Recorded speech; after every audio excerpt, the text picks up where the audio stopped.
na Carolina do Norte. O pastor Rodrigo está em missões em Barcelos, nossa congregação lá. Mas nós também estamos fazendo missões aqui, em Parque Riachuelo. E o pastor Paulo é nosso missionário lá. Pastor Paulo com a palavra. Bom dia, irmãos. Irmãos, antes de nós meditarmos na palavra do Senhor, nós vamos projetar algumas coisas que nós estamos nesse tempo lá no Parque Riachuelo. E eu digo para os irmãos que quando eu fui para lá eu não sabia o que fazer. E encontrei realmente um lugar totalmente diferente de tudo que eu já passei na vida, como pastor, como evangelista, essas coisas todas. E nós vamos mostrar hoje para os irmãos como é que as coisas funcionam lá, como é que nós funcionamos. E depois nós vamos meditar na palavra do Senhor. Irmão, pode passar, tá, irmão Joaquim? Irmãos, nós temos atividade na nossa congregação aos sábados, atividade com os adolescentes, 9 da manhã. Se a irmã Angélica com o Alisson, que cuida disso, o irmão Caio, que é de lá. Aos sábados, a nossa escola bíblica com adolescente às 15 horas. No primeiro sábado do mês, nós temos cinema e pipoca, às 18 horas. Então, é uma forma da família também estar presente e outras pessoas que não são nem da igreja. Aos domingos, às 15 horas, é a escola bíblica das crianças e domingo à noite são os cultos. Nas quartas-feiras, nós temos aula de informática e nas quintas-feiras, nós temos o nosso culto de oração, que ele também funciona como EBD para adultos, por nós não termos espaço. Pode passar, isso.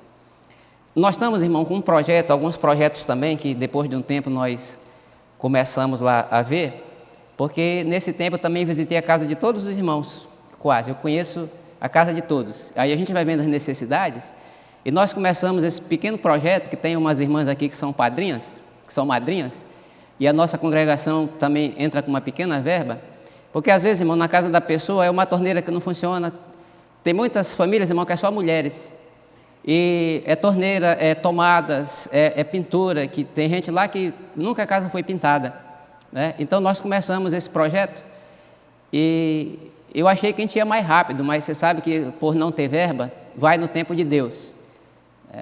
Pode passar, irmão. Isso aí é como era uma casa que nós estamos começando, e aí, irmãos, é o seguinte, os irmãos sabem como é casa. Pode passar, irmão, a próxima também. Vamos falar já das coisas boas. Olha como é que já ficou. Então, numa casa, se o irmão vai mexer na torneira e diga, pastor, tem que trocar o sifão. Pastor, não sei o quê. Vai fazendo, vai fazendo. Quando chegou aí, vai chegar na época da pintura. Pastor, mas ainda tem goteira no telhado. Então, bora mexer no telhado. Mas, olha, o piso já está bonito, ali está bonito. Esse mês agora a gente pinta, né? Porque a irmã é que faz a comida da igreja. Mas que comida boa. Pode passar, tá, minha irmã? Esse é o nosso projeto Reformar. A nossa aula de informática tem 14 alunos matriculados às 18 horas, é um irmão que é formado realmente nisso e faz esse trabalho muito especial com a gente. Pode passar, tá, irmão? Isso, aí estão os alunos, tá certo? Pode passar. Aí os alunos, pode ir passando. Isso, mais. O cinema e pipoca que eu falei, o último agora, os irmãos viram o apóstolo Paulo, pode passar. Aí, isso, pode, atividade com os adolescentes. Isso, pode passar. Ali estão os 2 treinadores, a Angélica, as crianças, jogam crianças e adolescentes, pode passar. Aí num torneio internacional, no bairro de cima, né, a Angélica lá. Irmão, lá aula de violão que nós temos aula de violão. Lá no finalzinho, tem uma mocinha tocando, a Franciele, e ela faz parte, agora já começa a tocar. Era um problema muito grave na nossa igreja, nós não tínhamos, o pastor Edivaldo que ensina, pode passar. E o outro lá é o Caio, tá certo? Os irmãos veem que o celular é meio precário também. Irmãos, aí o culto infantil, as crianças que nós temos, a professora Angélica também, tem outros grupos que ela já deu curso de capacitação, pode passar. Aí, irmãos, essa atividade, os irmãos veem, como diz o caboclo, que tem essa ruma de menino. Os daqui já são maiores. Agora, a fotografia não mostra o barulho que é. Então, irmãos, é difícil de aprender assim, não é? Mas as professoras se esforçam para que esses meninos aprendam. Pode passar, meu irmão. Aí, os primeiros cultos com adolescentes, aos sábados, né? Pode passar. Olha como já está aumentando, né? Graças a Deus está aumentando. Pode passar, meu irmão. É o pastor Edivaldo que cuida disso. As mulheres estiveram lá também, foi um culto muito especial. Bom, irmãos, nós ainda temos poucas mulheres na igreja, porque as igrejas elas sempre começam com mulheres, né? E já fiz visita para a irmã sábado à tarde. Segura só um pouquinho, irmão. Volte. Não se aveste não, homem. Isso. Já fiz visita para irmãs, visitar sábado à tarde, e cheguei lá, irmão. A irmã que aceitou Jesus, está o esposo bebendo na frente da casa, com seu amigo, e a irmã ali toda constrangida, com a latinha, né, ela toda constrangida lá, e eu só passo lá para dar uma alô, está tudo bem e tal, né? E eu digo para elas, irmãs, se o esposo não deixa ir no culto da igreja, não vá. Aprenda a ser submissa ao seu marido, né? Depois que o marido se converter, pode deixar de ser, né, irmã menina? Mas enquanto o marido não se converte, esposa, seja submissa ao seu marido. Pode passar, irmão. Irmãos, ontem nós celebramos esse casamento, graças a Deus, foi uma bênção lá, pode passar. Foi muito bom, né? Agora pode passar. Aí, irmão Cláudio com a irmã Raimunda, né? Que bom, pode passar. Ótimo, pode passar. Ó, com a ornamentação foi lá e deu um show, né? Ficou realmente 10. Isso aí é a Sinfônica que foi lá tocar para a gente, graças a Deus, né? Família muito especial. Isso aí é as nossas atividades normais, que nós fazemos na igreja, um culto normal, né? Os nossos cultos. E essa pessoa aí que vocês também conhecem, né? Claro. Eu acho que ali é o nosso santuário, o campo é esse que fica do lado, né?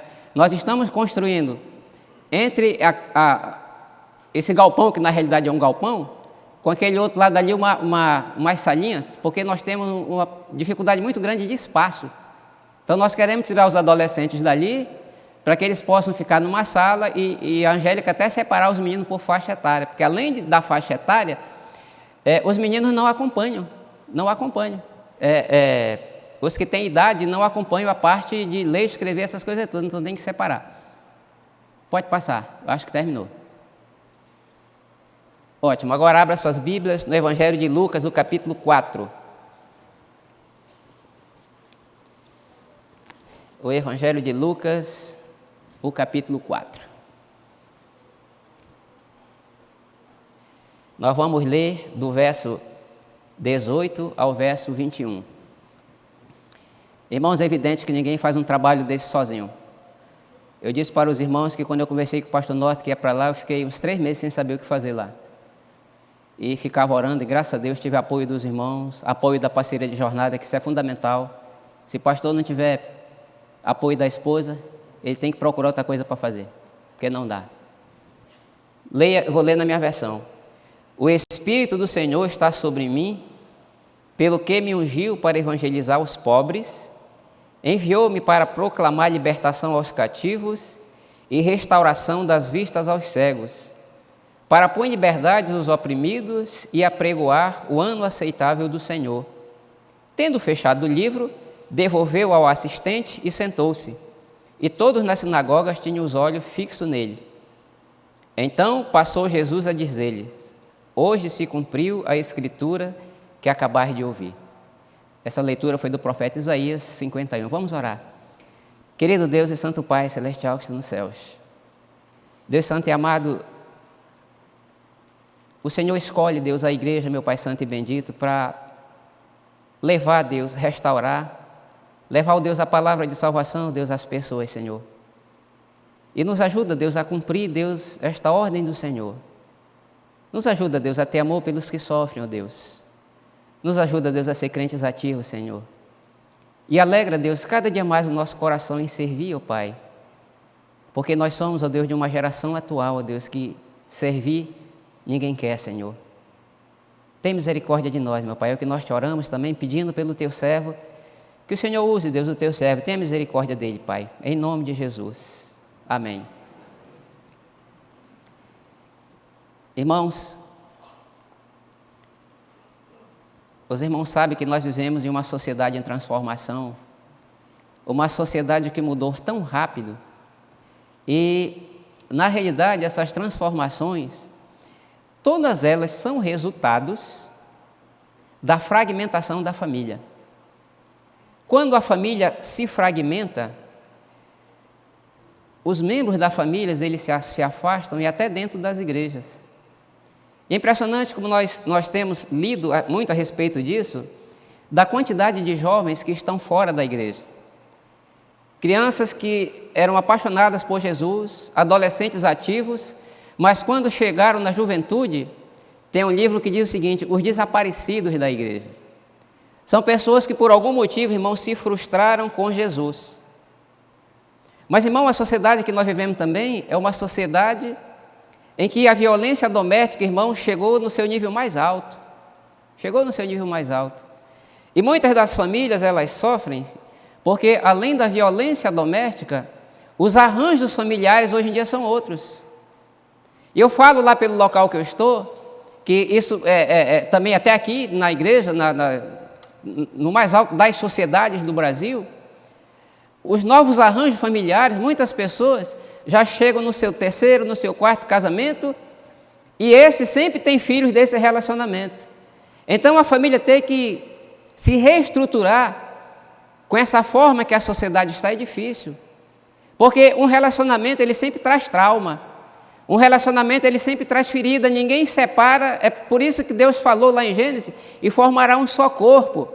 Quando um corpo separa, rasga. Um pequeno machucado rasga. Imagine uma separação que não foi o projeto de Deus. Agora, irmãos, uma das coisas também dessa geração atual que nós estamos, é que as pessoas gostam de relações virtuais. Ninguém gosta, irmãos, de relação interpessoal, porque você cuidar de uma geração como essa, que nós vivemos essa situação de pessoas desestruturadas, de pessoas carentes, de pessoas que sofreram todo tipo de violência.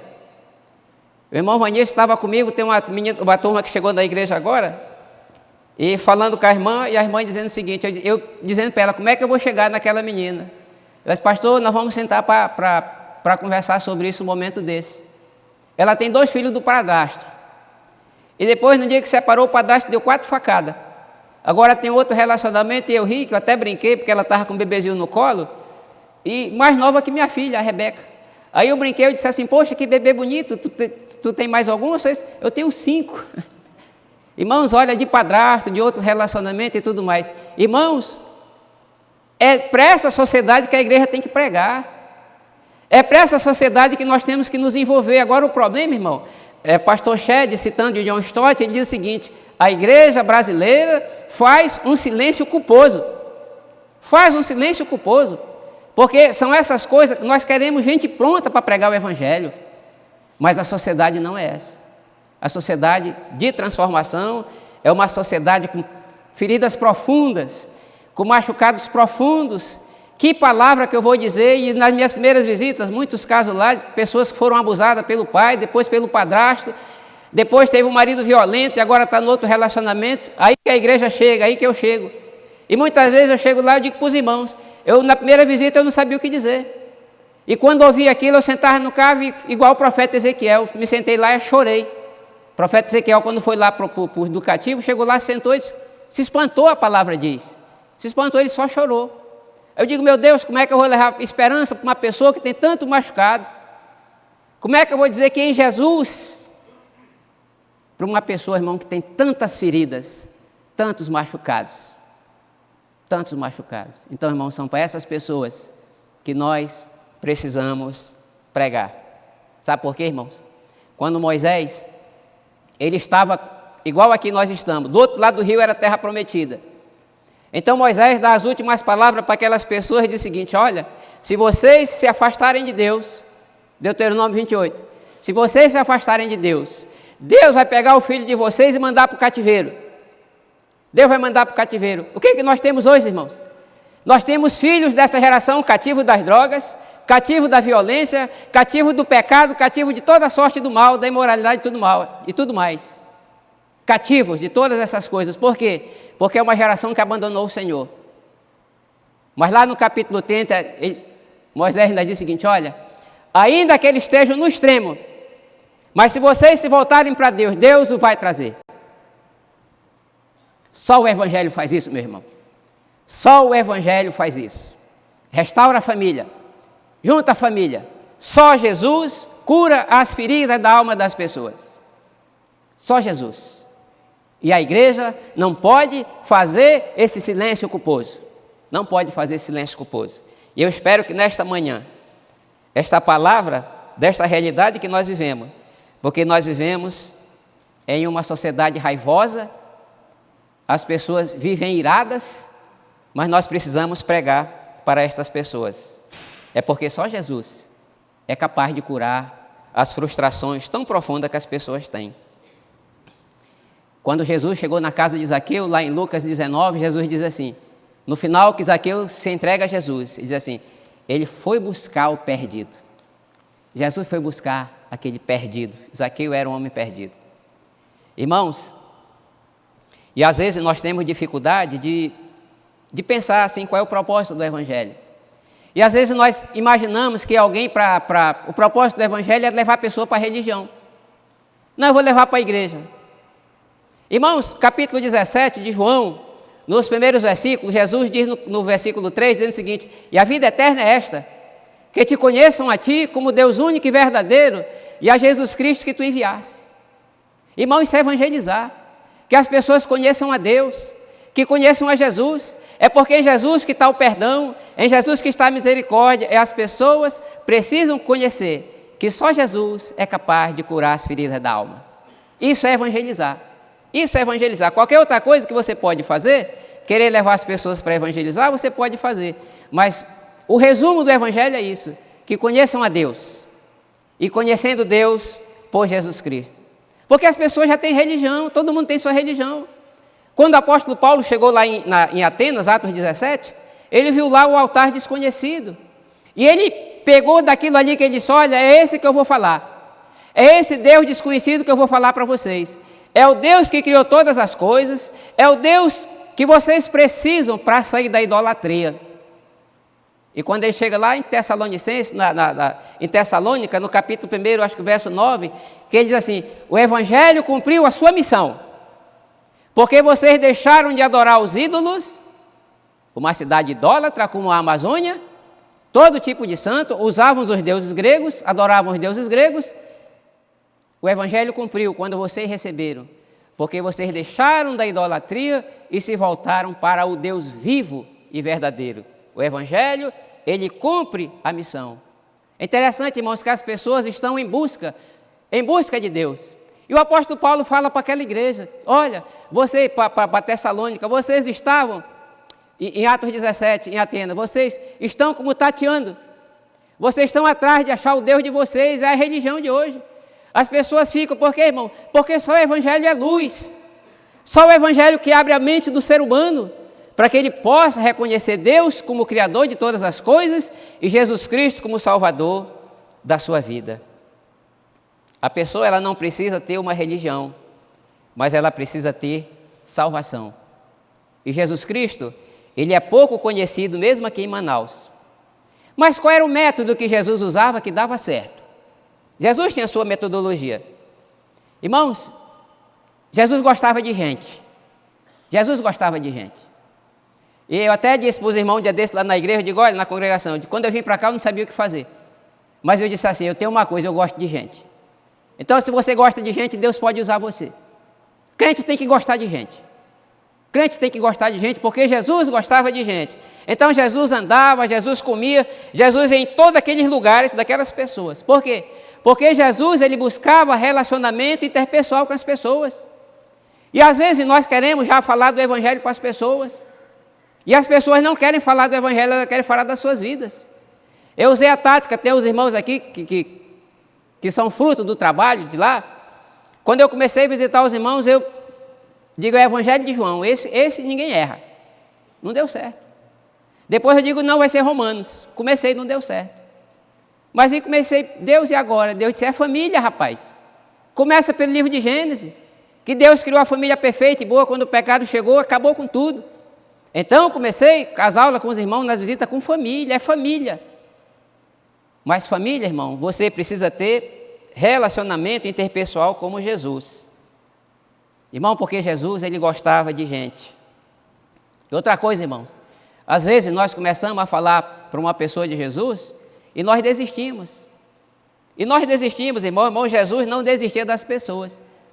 No Evangelho de João, no capítulo 1, diz o texto que quando Jesus ia passando um dia, aí João Batista disse assim: olha, eis o Cordeiro de Deus. Os judeus sabiam que era o Cordeiro de Deus, eles já conheciam o Antigo Testamento. O Cordeiro de Deus era o que viria para representar vivamente o culto do Antigo Testamento, quando o Cordeiro era sacrificado. Então aqueles 2 discípulos, quando ouviram isso, e um deles era André, seguiram a Jesus.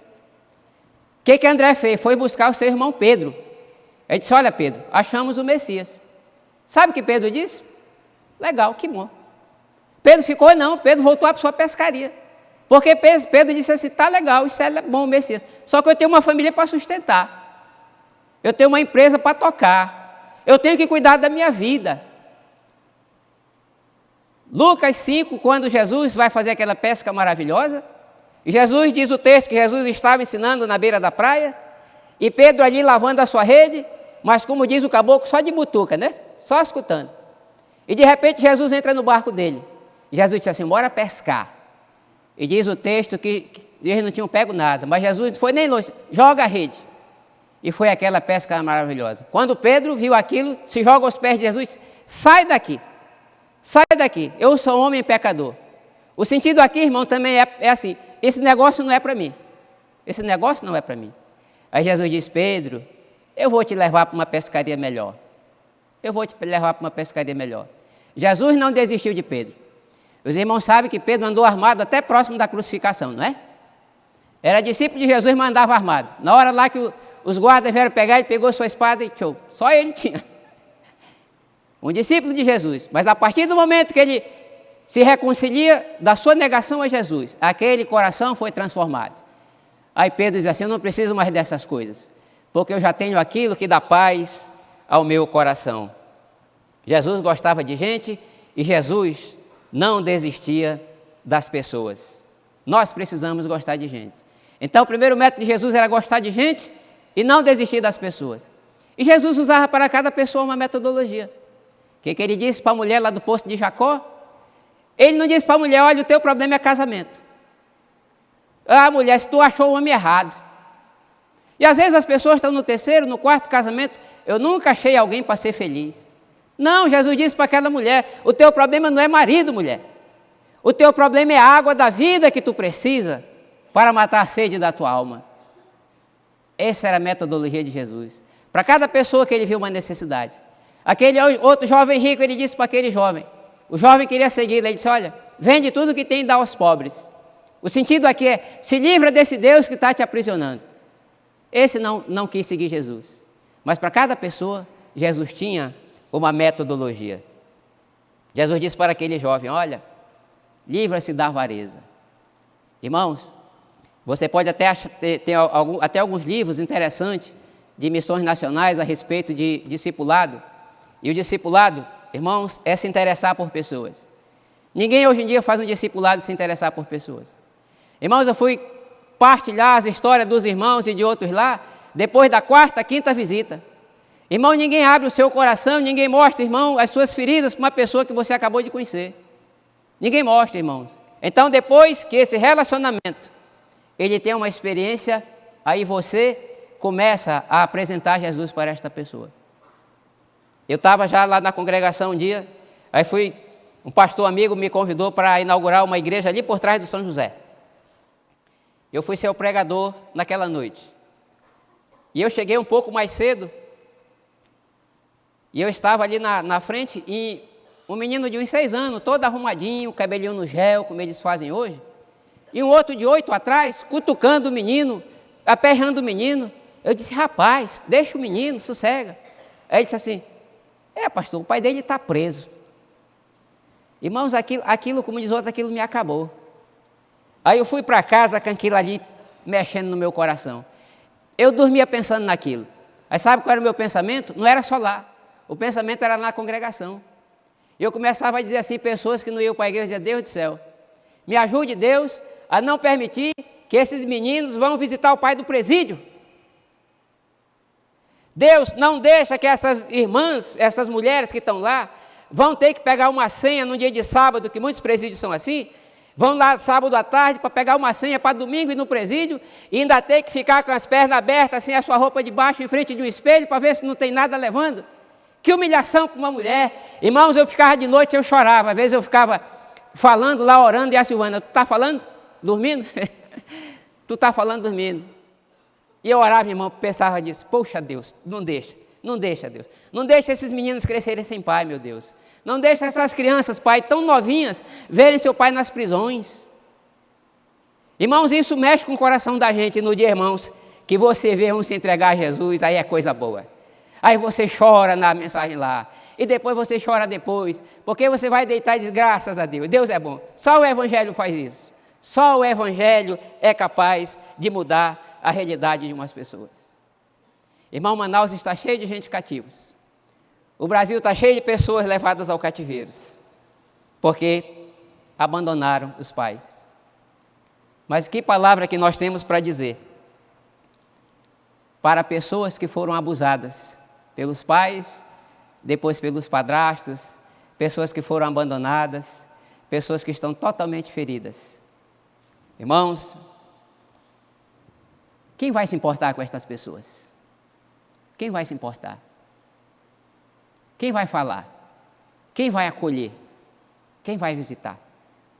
Eu não vou desafiar nenhum de vocês a ficar de pé ou falar algumas coisas, mas você medite no seu coração. Porque as primeiras palavras de Jesus no texto lido foi: o Espírito do Senhor me ungiu para evangelizar os pobres. Enviou-me para proclamar libertação aos cativos e para restaurar a vida aos cegos. É isso que o Evangelho faz. Libera os cativos, junta as famílias, restaura as feridas para a glória do Senhor. Às vezes, quando nós olhamos essas coisas que Deus permitiu da gente ser instrumento de bênção ali, e às vezes eu fico pensando, como diz uma cristã que trabalhou muito tempo em outro país, ela diz assim: aquilo que eu faço é uma gota no oceano. Irmão, mas o oceano seria menor se a primeira igreja não estivesse ali. Uma gota no oceano faz uma diferença. As vidas transformadas fazem diferença. E ali, irmãos, estão as pessoas que precisam ser acolhidas, as pessoas que precisam ser amadas, as pessoas que precisam ter esperança. E a esperança só Jesus que pode dar. Só Jesus que pode mudar a vida das pessoas. Baixe suas cabeças e vamos orar. Obrigado, Senhor, por tudo que o Senhor tem feito, Deus, na primeira igreja, tantos irmãos, ó Deus, que têm sido instrumento de bênção ali, Senhor. Pai, nós te agradecemos, ó Deus, pelos irmãos que hoje foram às águas, Senhor, confirmando a sua vida de entrega ao Senhor. Deus, que essas famílias possam ser, Deus, instrumento do Senhor, para tirar outros cativos, ó Deus, das garras do inimigo, Senhor. E que naquele santo lugar, ó Deus, ali que o Senhor nos colocou, nós possamos, Deus, ser instrumento de bênção, ó Deus, também, para acolher, para ajudar, para restaurar. Toda honra, meu Pai Santo e amado, seja dada a Ti e a Jesus Cristo, nosso Salvador, no nome de quem nós oramos. Amém.